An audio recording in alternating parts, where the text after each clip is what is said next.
ఇప్పుడు ఆ గ్లాసులన్నీ తల మీద ఉన్నాయి కదా, చేతులు తీసేసి పడకుండా నడుచుకుంటా రండి, బ్యాలెన్స్ చేస్తా. వస్తారా? రండి. చేయి తీయాలి భవ్య.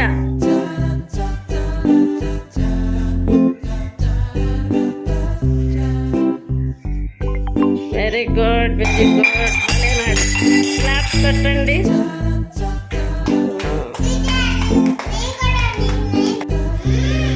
ఇప్పుడు ఇందాక గ్లాసులతో నడిచారు కదా,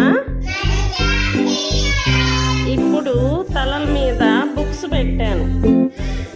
ఆ బుక్స్ కింద పడిపోకుండా, పట్టుకోకుండా బ్యాలెన్స్గా అక్కడ వరకు నడుచుకుంటా రావాలి.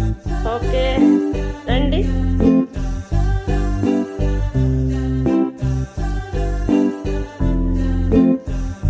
చేయి పెట్టకూడదు. ఓకే, వెళ్ళాను. క్లాప్స్ కొట్టండి. చక్కగా వచ్చారు. Very good. ఎవరు పడేలా.